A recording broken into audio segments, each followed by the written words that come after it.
Hello friends, मेरा आपके YouTube channel maths गुरुजी में आपका हार्दिक स्वागत है। मैं आपका दोस्त शुभम नामदेव। आज की वीडियो में आपको बताने वाला हूं कि टर्मिनेटिंग डेसिमल एक्सपेंशन और नॉन टर्मिनेटिंग डेसिमल एक्सपेंशन को कैसे पहचानेंगे। अगर आप क्लास 9 के स्टूडेंट हैं तो क्लास 9 का मैथड भी बताने वाला हूं। अगर आप क्लास 10 के स्टूडेंट हैं तो क्लास 10 का मैथड भी बताने वाला हूं।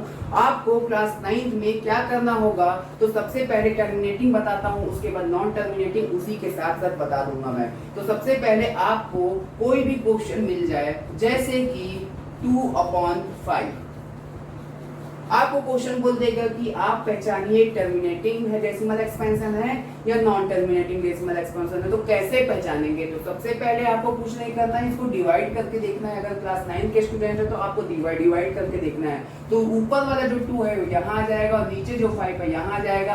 तो 5 के टेबल में 2 आता ही नहीं, तो 5 0 10 क्या हो जाएगा, 0 हो जाएगा और 2 यहाँ निकल उतर जाएगा। और पॉइंट लगाएंगे तो यहाँ क्या आ जाएगा, 0, क्योंकि आगे कुछ उतारने के लिए नहीं था। तो 5 4 जा कितना हो गया, 20 हो गया। ये पूरा कट गया, मतलब 0.4 आ गया। अगर आपका डिवाइड पूरा हो जाता है और आपका रिमाइंडर 0 बच जाता है तो वो कौन सा डेसिमल एक्सपेंशन हो जाएगा, टर्मिनेटिंग डेसिमल एक्सपेंशन हो जाएगा। ठीक है, आप समझ गए होंगे। अगर आप हिंदी मीडियम के स्टूडेंट हैं तो टर्मिनेटिंग डेसिमल एक्सपेंशन को बोलते हैं शांत दशमलव रूप, मतलब ये शांति के साथ पूरा हल हो जाता है, सॉल्व हो जाता है, इसलिए इसको बोलते हैं शांत दशमलव रूप। ठीक है, और भी क्वेश्चन ले लेते हैं। जैसे कि आपके पास क्वेश्चन आ गया 8/3। ठीक है, अब इसको सॉल्व करेंगे अपन। तो इसको सॉल्व कैसे करेंगे, तो 8 यहाँ लिखेंगे, 3 2 का क्या होगा, 6 होगा। 2 बचेगा, आगे कुछ रिमाइंडर उतारने के लिए नहीं है, तो पॉइंट लगाएंगे, 0 हो जाएगा। फिर क्या हो जाएगा, 3 6 18 हो जाएगा। और यहाँ पर 2 बचेगा, कट बचेगा, पॉइंट का क्या आ जाएगा, फिर 0 आ जाएगा। फिर 3 6 18 हो जाएगा, 2 हो गया, कट बच गया, फिर पॉइंट का क्या लग जाएगा, 0 3 6 18 हो गया। अब यहाँ पर आप देख सकते हैं इसका रिमाइंडर बचते ही जा रहा है और ये 6 से ही जाते जा रहा है। ठीक है, मतलब ये टर्मिनेटिंग डेसिमल एक्सपेंशन नहीं हो सकता है। क्यों, मैंने अभी बताया है कि कोई भी क्वेश्चन आपके पास आ जाए और उसका डिवाइड पूरा रिमाइंडर 0 तक हो जाए, मतलब उसका रिमाइंडर 0 बच जाए, वो पूरा सॉल्व हो जाए, पूरा शांति के साथ सॉल्व हो जाए, तो उसका जो भी आंसर आएगा उससे आपको पता चल जाएगा। यहाँ पर इससे रिमाइंडर से पता चल जाएगा, उसका रिमाइंडर अगर 0 आ गया है तो वो टर्मिनेटिंग डेसिमल एक्सपेंशन होगा। अगर आपके पास यहाँ पर क्वेश्चन सेकंड दे सकते हैं, यहाँ सेकंड क्वेश्चन में डिवाइड मैंने करके देखा, मैंने एग्जांपल के लिए कोई भी क्वेश्चन ले लिया था, तो मैंने 8/3 ले लिया। तो यहाँ पर मैंने डिवाइड किया तो ये डिवाइड तो हुआ ही नहीं, मतलब ये एक ही चीज रिपीट हो रहा है, मतलब 2.666666 आगे भी जाते रहेगा, मतलब 2.666 और आगे तक जाते रहेगा। तो ये नॉन टर्मिनेटिंग है। ये क्या है, नॉन टर्मिनेटिंग है, क्योंकि सॉल्व नहीं हो पा रहा है, इसका आंसर परफेक्ट हमारे पास आ नहीं पा रहा है, क्योंकि रिमाइंडर 0 बच नहीं पा रहा है। तो आप क्या बोलेंगे कि ये नॉन टर्मिनेटिंग डेसिमल एक्सपेंशन है अगर आपका डिवाइड नहीं होता है। और इसके साथ एक और चीज बता दे रहा हूं, अगर ये नॉन टर्मिनेटिंग है और एक ही चीज पॉइंट के बाद रिपीट होना स्टार्ट हो जाता है, तो वो होता है नॉन टर्मिनेटिंग रिपीटिंग। क्या होता है, नॉन टर्मिनेटिंग रिपीटिंग। इसको हम अगर आप हिंदी में देखेंगे तो इसको बोलेंगे अशांत दशमलव रूप। ये एक अशांत दशमलव रूप है। ठीक है, और अशांत दशमलव रूप और रिपीटिंग को हम रिकरिंग भी बोल सकते हैं। क्या बोल सकते हैं, रिकरिंग। मतलब ये नॉन टर्मिनेटिंग है और नॉन टर्मिनेटिंग रिपीटिंग है, और रिपीटिंग को हम ये भी बोल सकते हैं रिकरिंग, मतलब रिपीट हो रहा है वो। ठीक है, अब समझ गए हैं क्लास 9 का मेथड। अब बता रहा हूं आप क्लास 10th में कैसे करेंगे। तो क्लास 10th में कुछ इस प्रकार का क्वेश्चन आपके पास दिखेगा, जैसे कि यहाँ पर क्वेश्चन लिखा हुआ है 13/1600। तो ये क्वेश्चन को आपको बोलेगा क्लास 10th में कि बिना डिवाइड किए इसको सॉल्व करना है और बताना है कि ये टर्मिनेटिंग डेसिमल एक्सपेंशन है या नॉन टर्मिनेटिंग डेसिमल एक्सपेंशन है। तो कैसे पहचानेंगे बिना डिवाइड करे, तो मैं आपको सबसे पहले इसका बेसिक बता देता हूँ। उसमें बेसिक क्या यूज होने वाला है, तो सबसे पहले यहाँ पर बेसिक ये रहेगा इसका, अगर हमारे क्वेश्चन का डिनोमिनेटर, अब डिनोमिनेटर किसको बोलते हैं ये आपको बता देता हूँ। ऊपर वाला होता है न्यूमरेटर और नीचे वाला होता है डिनोमिनेटर, मतलब ऊपर वाला अंश होता है और नीचे वाला हर होता है। अगर आपका जो ये डिनोमिनेटर है उसका जो फैक्टर्स निकलेगा, मतलब फैक्टर्स मतलब इसका कुछ इस तरीके से आप निकाल के देखेंगे, वो भी नीचे वाले नंबर का। अब इसमें जो भी इसके बहुत सारे फैक्टर्स आएंगे, अगर वो डिनोमिनेटर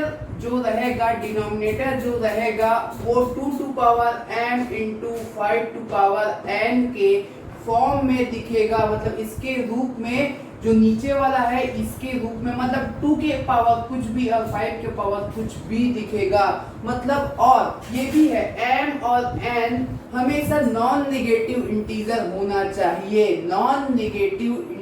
होना चाहिए, मतलब माइनस वाला नहीं होना चाहिए। जैसे कि यहाँ पर आपके पास 2 टू पावर 6 और 5 टू पावर 2 कुछ भी हो सकता है। अगर क्वेश्चन में 2 टू पावर 5 आ गया, अब आप बोलोगे, आप तो बोले थे यहाँ पर 2 to power m into 5 to power n, मतलब 2 टू पावर कुछ भी इंटू 5 टू पावर कुछ भी होना चाहिए। तो आप ध्यान देना, अगर 2 टू पावर 5 बस दिखा तो भी ये क्या होगा, टर्मिनेटिंग डेसिमल एक्सपेंशन होगा, मतलब यहाँ पर 5 वाला है क्या, नहीं है, तो आप क्या करेंगे, 5 के पावर 0 लिख देंगे, जो नहीं होगा, मतलब जैसे 2 है 5 टू पावर 0 लिख दिए। अगर हमारे पास 5 टू पावर 3 है, अगर यहाँ पास क्या की कमी है, 2 वाले की कमी है, मतलब यही होना चाहिए ना, 2 और 5 के फॉर्म में होना चाहिए। तो यहाँ पास क्या नहीं है, 2 वाला नहीं है, तो 2 टू पावर 0 लिख सकता हूँ। तो आप बोलोगे 2 टू पावर 0 अचानक कैसे लिख दिए, क्योंकि हम जानते हैं यहाँ पर कुछ नहीं, मतलब क्या है, 1 है। 1 क्या होता है, हमको जरूरत क्या है, तो 5 to power 0 is equal to क्या होता है, 1 होता है, मतलब ये 1 की जगह ही हम क्या लिख दिए, 5 का फॉर्म लिख दिए, 5 टू पावर 0 लिख दिए है। तो जब भी आप याद रखिएगा, अगर हमारा क्वेश्चन इसके फॉर्म में दिखेगा, if denominator of rational number is form of 2 to power m into 5 to power n, then we can say that this is a terminating decimal expansion. आप समझ गए होंगे। तो अब इसको क्वेश्चन को सॉल्व करके देखते हैं। तो हमको क्या करना पड़ेगा, सबसे पहले डिनोमिनेटर का क्या करना है, फैक्टर्स निकालना है। तो ये है 2 8 16 0 0, 2 4 8 0 0, 2 2 4 0 0, 2 1 2 0 0, 2 5 10 0, 2 2 4 5, 5 5 25 और 5 1 5। ये तो निकालना आपको आता है, बस इसे फैक्टर्स निकाल लेंगे। अब क्या करना है, 13 वैसी का वैसी आएगा। 1 6 0 0 का फैक्टर्स क्या क्या आ गया है, तो यहाँ पर मैं लिख लूंगा, क्या है, 2 कितने बनाए गिन लीजिए, 1 2 3 4 5 6, 2 के पावर 6 इंटू 5 कितने बार आया, 2 बार आया है, 2 बार आया तो 5 टू पावर 2। देख सकते हैं आप यहाँ पर 2 टू पावर कुछ भी बोला था मैं, और ये पॉजिटिव होना चाहिए। 2 टू पावर 6 आ गया, 5 टू पावर 2 आ गया, मतलब जो डिनोमिनेटर है ये जो है इसका फैक्टर्स ये इसके फॉर्म में, इसके रूप में आ गया है। तो ये जो क्या है, it is terminating decimal expansion, मतलब ये टर्मिनेटिंग डेसिमल एक्सपेंशन है।